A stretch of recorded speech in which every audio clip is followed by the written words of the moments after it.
Hey, do you guys remember that prophet before Trump was shot in the ear? He had prophesied about how he saw in a vision, he saw Trump down on his knees, having experience with God, and blood was on his cheek, and it looked like he had said that he would have his ear, like a puncture or eardrum, but that didn't happen. But there was a cutting of his ear with a bullet. I mean, remarkable specificity. And that's why it got our attention, those of us that believe in the prophetic. And then he said he believed after that Trump would be elected president, and it would be because of a mounting surge of patriots that were going to rise up in America, for America, that were going to rise up and show up and vote, a movement that would put him into office. But then in the first quarter of the year, he's got his head in his hands in the Oval Office. What am I going to do? What am I going to do? And he's crying out to God for a solution because the economy is in a meltdown. Well, I don't know about you, but I can imagine, and Mercedes is with me in the studio today, we're talking about how if Trump is elected, the first act of sabotage, vengeance that would happen by whoever they are is to drop the economy, to bring about the spasm in the economy that would produce chaos. And then blame it on Trump. Trump's economic policies, which we know are the only rational policies as opposed to the socialist Marxist spend and tax agenda of the left. But folks, if there was ever a time you need to be forewarned and forearmed and ready and have peace of mind, it's now. Go to lancewallnau.com/gold. lancewallnau.com/gold, because in this broadcast, I talked to a London economics guy who is a precious metals expert, and I want to talk to him about how gold and silver sustain something in shaking, like the Bible says, the silver's mine, the gold is mine, and how socialism just collapses wealth. You need to hear this broadcast, and you need to go to lancewallnau.com/gold right now, download this guy's free book on that site, and take action quickly, because things are unfolding at a very fast pace. And now let's get into the interview with Phillip Patrick, the precious metals specialist and British historian, who will talk with me about socialism and Great Britain. I just came from 2 meetings with Donald Trump. I haven't been in proximity to the boss like this since, I don't know, a while ago. But I'll tell you what, it's you can feel it. I've never felt the pre-fight jitters. Like it's 7 days. I don't know how we're going to have a nail biter here in terms of like the stress of what is in the atmosphere. And I want to keep that stress off of you when we talk. I want to give you always a perspective that gives you a sense of grounding and clarity and peace, because I don't think we're supposed to be living anxious lives. We should be living wise, but not necessarily in the realm of fear and anxiety. And somebody who's going to be speaking to us today is going to be sharing with us reliable information that I believe is going to be giving you a great deal of peace. Phillip Patrick of Birch Gold, every time he's on, we've noticed we have a spike of interaction, of commentary, and of engagement. And I think it's because he has a way of giving perspective that's very crisp, but at the same time, people feel like that's a true compass setting. So Mercedes Sparks is with me here in the studio, and Phillip Patrick, if we could bring him in. Phillip, good to see you, my friend. Good to see you both. And are you in California now, or UK, or where? California at the moment. Okay. All right. So I wanted to ask you something, because I've been observing the great battle that, in a sense, is going on, but we're not picking up on the news cycle. Right now, we have a stupidity cycle going on where the Madison Square Garden event has triggered the left in some kind of hilarious way about Trump being a Nazi, which I'm going to avoid that narrative because they've tried that for 8 years and it just doesn't work, and it shows how desperate they are. But let's go to Europe, and let's go there for a moment, back to the 1930s and to the 1920s. And I'm studying Churchill for the same reasons I study leadership and Trump. What, in a sense, providence, what God provides as a solution during a crisis in our Western civilization. And Churchill was an interesting cat in that he was the one who wanted to put Britain on a gold standard. So my audience may not be tracking with this stuff, but he watched Britain slide from innovative capitalism to socialism. And it's so serious over there. You forget there's a lot of things we have in common with our cousins over there in England. But Mercedes, when we were in Europe doing some campaign work or some meetings that we were doing, we were shocked to find out when we talked entrepreneurial, and I'm talking to Christians, folks, that's my background, in the marketplace. And there was this anxiety when I brought up entrepreneurs. And what happened to you when you talked about capitalism? Oh yeah, like we were sitting there and they're kind of lamenting about how things are, and I was like, what? And I brought something up about the glories of capitalism and just how amazing capitalism is for entrepreneurs.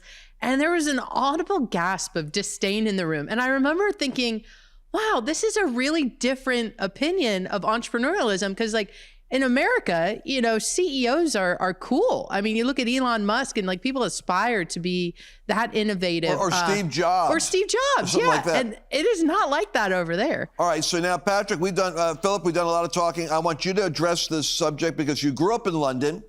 You've seen the risks of what happens when government overreaches. America is at a dangerous point where it's tipping into socialism, and I don't think we really catch it. Talk to me about what happened in Britain, and let's bring it into today's context.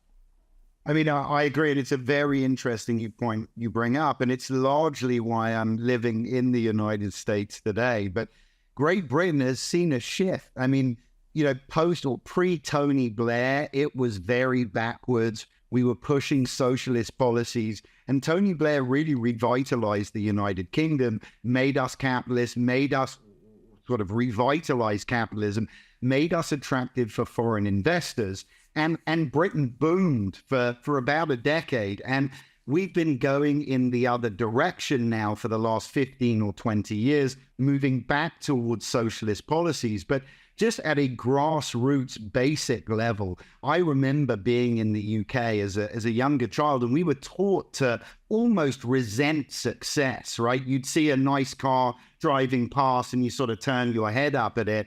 And in the US, it's just a very different mindset.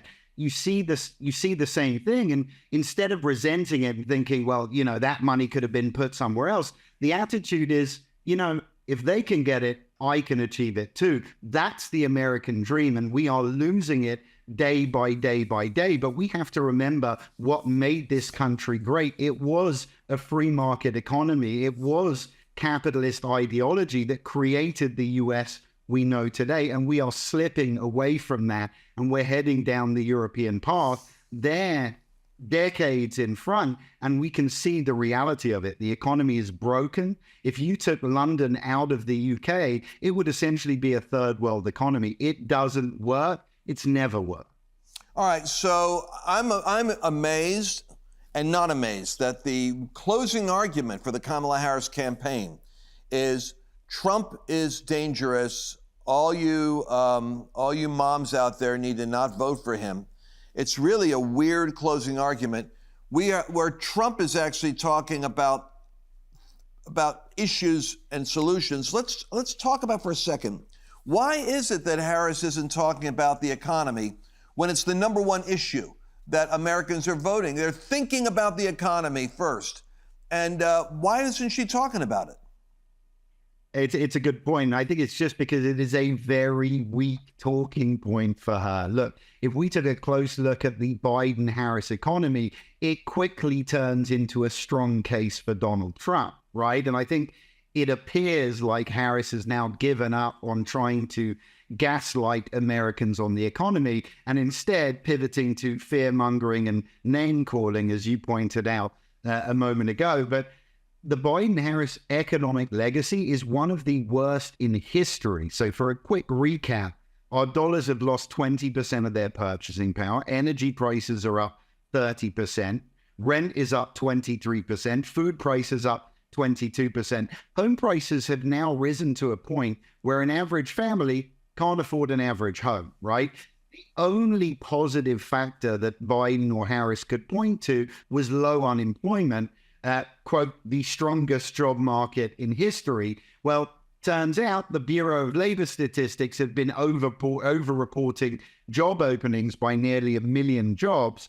And at the same time, we've got a record number of Americans working multiple jobs just to make ends meet. So I think she's pivoting from the economy because gaslighting us into believing that it's good isn't working. So I think the smarter strategy is to stay away from it. Yeah, right. It's never good data when you make the argument that I'm working 2 jobs, therefore there's more jobs in the economy. That's not the argument.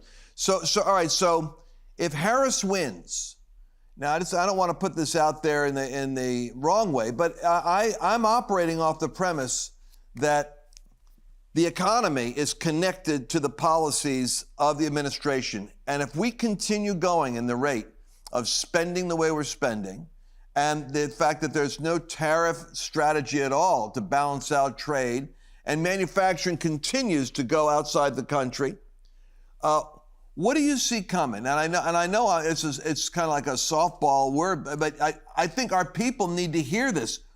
It isn't just going to be a continuation. There could be an acceleration, couldn't there, of a deteriorated economy? It's exactly correct. And it just shows us, if you look at the economic plan, and I think even to call it an economic plan is to give it more credit than it deserves, we could summarize it as stepping over dollars to pick up cents. So there's a tax aspect to it, which basically means higher taxes across the board, 25% minimum tax on both realized and unrealized income, which is an absurdity. The problem being, it's predicted or projected that over the next 10 years, these tax increases would generate about $950 billion in revenue. It's not an insignificant sum. However, if we look at the spending piece, it's an absurdity. If we thought Biden spent, let's look at Kamala's policy. She's essentially pledging to spend $2 for every dollar that Biden wanted to spend, right? A $3,600 child tax credit moved to a $6,000. $20 billion fund for affordable housing, now a $40 billion fund, right? But they're missing the point. It's spending that's gotten us into the position we are today.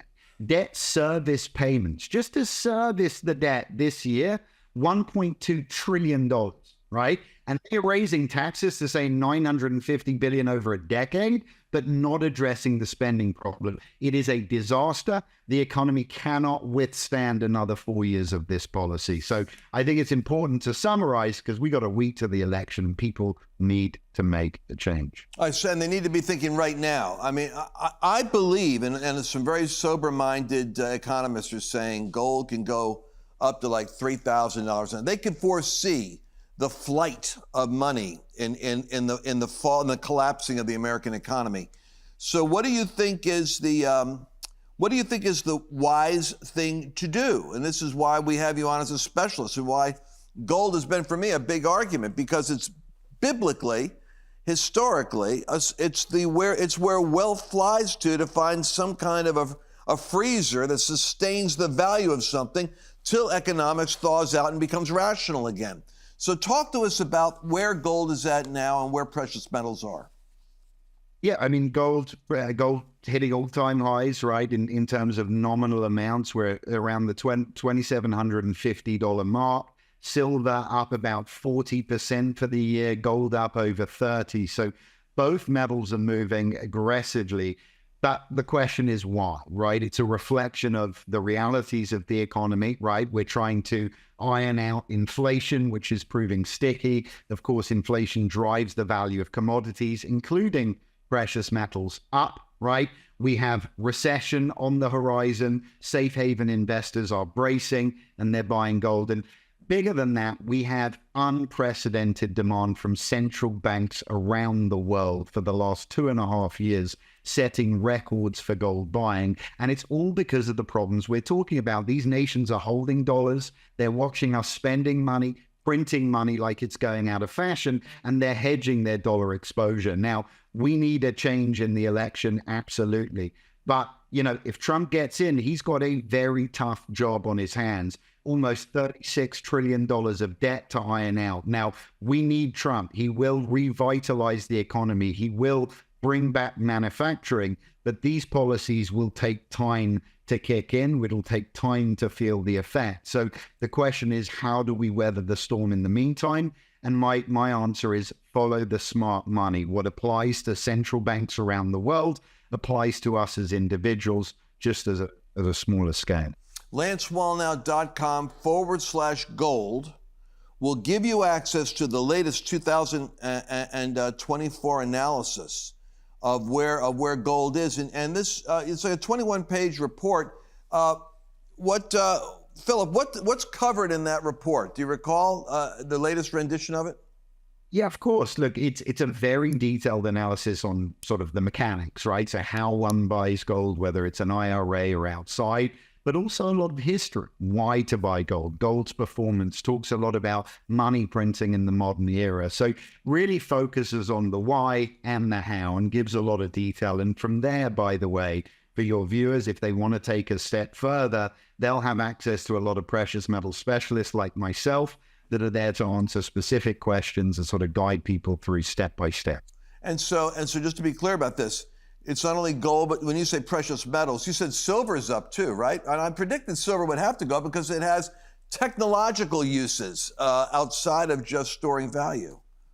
It absolutely does. It's used in electronics, solar technology, medical, electric cars. So a lot of booming industries heavily reliant on it. It is heavily undervalued relative to gold. Trading ratios are off. So silver's that very interesting longer-term growth play. Gold is your currency hedge, your market hedge, that more defensive preservation portion. So both work well. I hate to make this confession, but my Pentecostal audience will forgive me.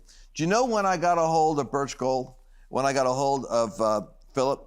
After I'm writing a book about shaking in the Bible, the prophetic language of the prophets regarding the last days. And economic shaking is predicted in the book of Prophet Haggai in the 500 BC era. And he says, the shaking will come in the end to nations and systems, the heavens and the earth. Everything that can be shaken will be shaken. But the silver is mine and the gold is mine. It was this interesting line in the middle of it. And I said, wait a second. God's given us an economic wink over here. He said, but in the midst of it all, the silver is mine, the gold is mine. I said, check out silver and gold as an investment. That's what started me on the train. Go to lancewallnau.com/gold, get the in-depth report, talk to a specialist. You can hear Philip. These guys aren't like, the Ginsu night salesmen. They're not trying to sell you a Rolex in New York. They're legitimate advisors. Phillip Patrick, I want to thank you for your availability.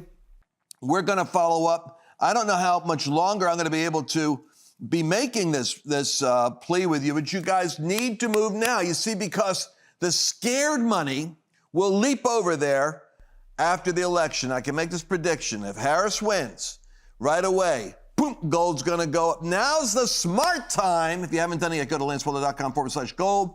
And Mercedes, you're waving at me for a reason? I did. Well, I want to say too, kind of to Philip's point, if Trump wins, I'm actually more concerned about the economy if Trump wins, and not because of any policy he's going to put forward, but because they're going to make his life, as whoever they are, the elite, the banks, whoever it is going to make his couple years in office the most difficult that they can make it. And so for me, I'm actually more worried if Trump gets in, what that's going to do for average everyday people like us. And you heard Philip say earlier, our purchasing power is 80% of what it used to be. So what I'm saying, it's 80% of what it used to be. And so that's scary. What is it going to be 4 years from now? So I think no matter who gets in, you have to be thinking about gold. And I think we also have to make this case that Putin just had a meeting with Xi and with the BRICS nations leaders. They, with Trump or Harris, they want to take the U.S. down. They have unity globally. We are not in a strong position. Any final thoughts on this, Philip? Yeah, that's the one thing. Listen, Trump will revitalize the economy longer term. The one thing I don't think he can really help with is this de-dollarization. And the only reason I say it, Russia, China, these are dictatorships. They are not coming off the dollar system to go, coming back on to go off in 4 years. They are looking beyond the next election cycle here in the US. And of all of our issues, that's the big one. So I think gold will be important in the new climate moving forward, no matter who wins. Because those dictatorships are all heavily investing in gold. They're going to go away from the greenback. They're going to go to the gold. So you're in the market that is emerging in the future. Once again, lancewallnau.com/gold. If you've got retirement accounts, you need to be looking at positioning yourself in gold so that you're not in this crazy ride. Once again, Phillip Patrick, thank you very much for sharing with us. And we look forward to having you back after the election for a post-election economic analysis.